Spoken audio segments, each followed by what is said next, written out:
Hey guys, what do I need to declare when I go to the Philippines?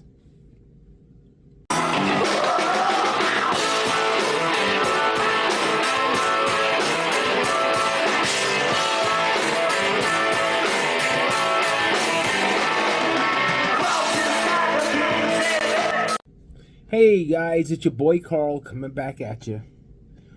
What could happen if I fail to declare items? Let's go over the rules, and I will try to give you the best I can. This is just from research that I've done. Items I can bring and prohibited items. And money.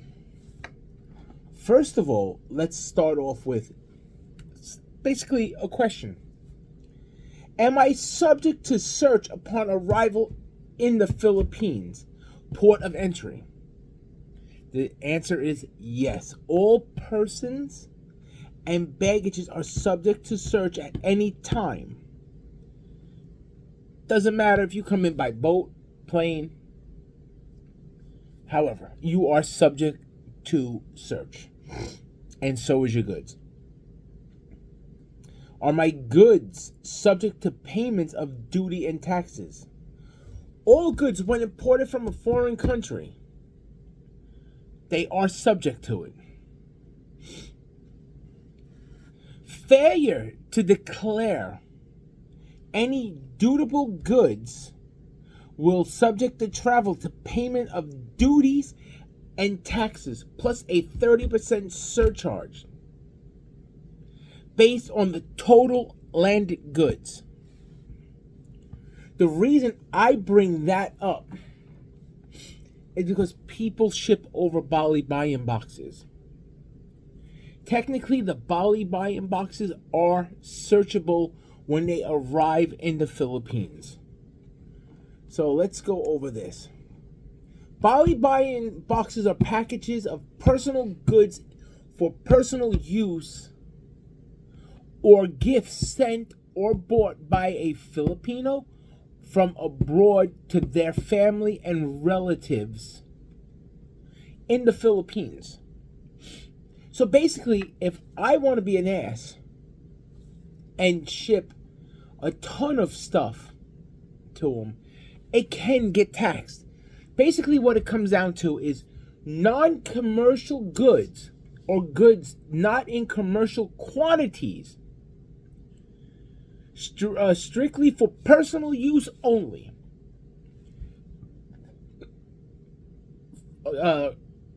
such as wearing apparel, clothing, food stuff, canned goods, gadgets, and personal use, the value of which cannot exceed 150,000 pesos, the goods in common quantities or for commercial purposes found in a Bali buy-in are subject to duty and taxes.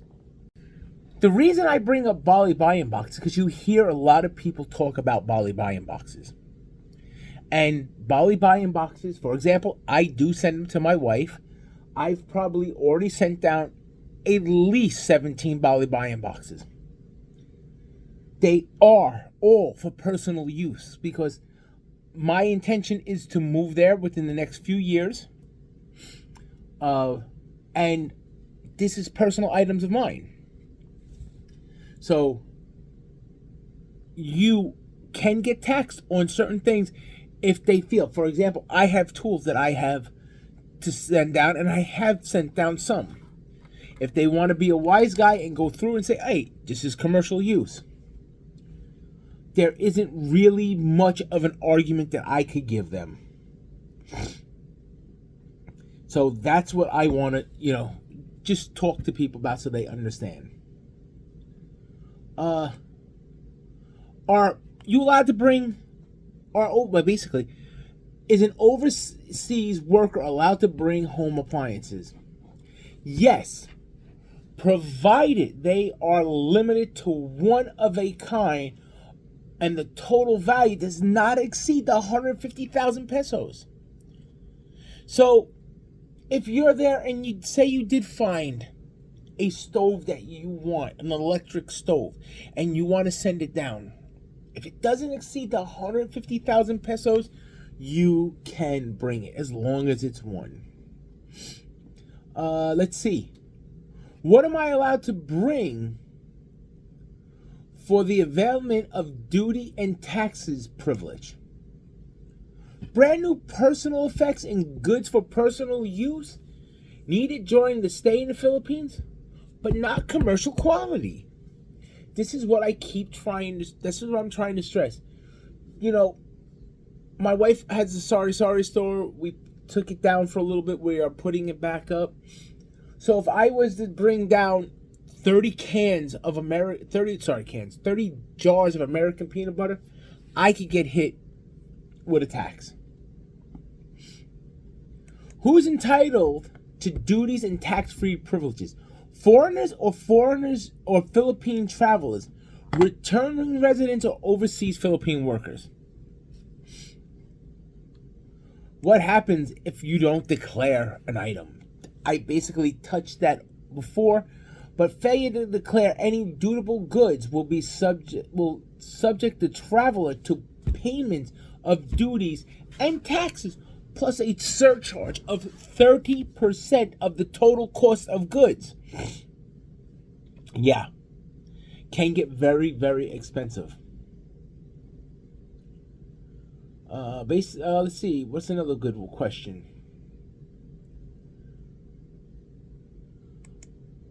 We already touched on, are my goods subject to payments and duties? All goods are, yes. What is the value of goods not subject to payment and duties? All travelers bringing in goods with a value of 10,000 pesos or below shall not pay duties. What other privileges does a Filipino citizen avail? All Filipino citizens are entitled to duty and tax exemptions for personal effects and household goods sent or brought in a bali-bayan box or baggage 3 times in a calendar year.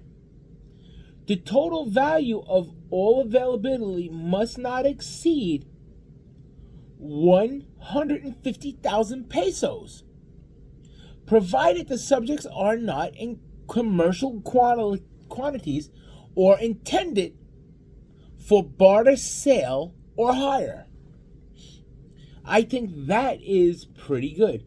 What is the treatment of acceptable goods? Each traveler is entitled to duty and tax, free importance of two. These basically we're talking about cigarettes and alcohol. Of 2 reams of cigarettes, that's 20 packs, because it's 10 packs in a carton, as we call them. Or 50 cigars, 250 grams of pipe tobacco, and 2 bottles of liquor with a total value less than 10,000 pesos. So that's just basically some of the stuff. Here are some prohibited items. Basically, you can't bring porn in. I'm sorry, they don't allow it. They're a Catholic country. You can't bring material advocating treason or basically an overtaking. You can't bring in abortion material. It's a Catholic country again. No misbrand or altered drugs or foods. No counterfeit goods, bags, shoes, etc., things like that. Goods manufactured in or in part of gold, silver, or other precious metals or alloys that the stamp, brand, or mark does not indicate the actual fineness of the quality. So there's another thing for you. Now let's get on these decorations of sheets when you're flying in. All arriving passengers to NAIA Terminal 1 only will have to fill out a thing online. Decoration form.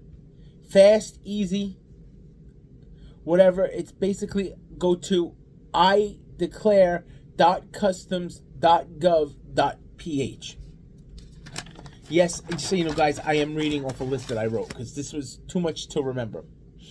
All other passengers must fill out a physical form at all other terminals at NAIA Manila Airport and other ports of entry, basically Clark, Cebu, wherever you're landing. Physical forms provided by the airline personnel. The rule is that one form per family. Blood related. Marital, you must be on the same flight though. That means anybody basically, like I said, blood related, married, adopted, arriving in the same flight. You will get a barcode showing when you land. The barcode is, I believe, when you do the online for Terminal 1. But guys, this is basically what I wanted to talk to you about. I feel it's good for you to know that, especially, my channel is based for an expat that wants to move to the Philippines. This is something you should know. I've already sent a ton of stuff. Normally when I do Bali buy-in box, because it is my personal items going down, I don't put a declared value. I put it as basically nothing, really. I don't want my wife to get charged with it. Whatever, it's personal. I sent down, I'm very big into like the Marvel and DC characters. My youngest daughter is into them. So I have a lot of statues that I've been sending down. She basically claimed rights to them when I went down in 2018. So I do have a ton that I'm sending down, and they're, basically she gets them when I am, passed away. I have comics that are going down. I am giving it to my grandkids. Hopefully, God, if when I pass away, they have value, which majority of them have value now. That if they have to sell them, if Grandpa didn't take care of them right, or I should say Lolo didn't take care of them right, that they have for their educations. These are things I need to know. You need to know. I have a computer I'm sending down. It's a household. It's a personal computer. It's not brand new. That's your key as well. And I've been told by people, you want to bring a computer and you want to give it as a gift or whatever you're going to do with it, so you don't get taxed and get screwed, don't have it in the box. Have it out. Wrap it up in a couple towels, put it in your bag to go down. It's your personal use computer, even if it's brand new. It's little things that you can circumvent issues. So, guys, I'm going to leave it there. I'm going to give you my closing spill as always. Please like, subscribe, hit the thumbs up. For all my new subscribers, thank you so much. I actually have hit a little, what do you want to call it? A little plateau right now. I appreciate the new guys that have come in. I appreciate all you guys that have been there for a while. So thank you all so much. My wife has been putting up some videos. We are gonna do some work in the house, so she's gonna video. As you can see, she put a video up of having electrical added to the other wall. Why? I don't know. In the Philippines, I don't know if it's the development that we bought in. It's basically all the electrical is on one wall. That's it. So basically, if you walk in, you're sitting on the left, there's outlets there that you could use. But if you're on the right wall and you're talking to somebody and you need to charge your phone because it's starting to die and you want to plug it in while you're video chatting them, there's no outlet. You're basically screwed. So she had an outlet added there. My next step, because she just added it, she went to a place called Wilcons, because we're going to redo where our kitchen is and put it in the very back. I think you've seen the interior of the house. She showed some tiles and some kitchen sinks that we're looking at. So I think I am going to start, before we even start doing the work, have her go out and start buying the tile. Get that, have it stocked up, saved for us. Maybe find the kitchen sink she wants. Then we'll go from there and have a guy come in, start making the cabinets. I've actually, I've been drawing up the cabinets myself. You know, I ain't the greatest, but like that's gonna be like pretty much the outline of the kitchen that I want to do. So I will actually draw up the cabinets with this, with the specs of how I want the cabinets done when she has it, because it is not like America. She said she cannot find pre-made cabinets. So, guys, just so you know, if you're gonna do it, it's all handmade. Is it a good thing? Is it a bad thing? I don't know. I've had some shitty cabinets in America that I've bought from the store. I've had some good stuff. It all depends on the quality of the lumber that it's made from and the quality of the craftsmanship. So, guys, I'm just touching base with you on this, letting you know. But thanks so much for watching this. Please like, subscribe, follow. Always welcome new subscribers. And until I see you guys again, peace out.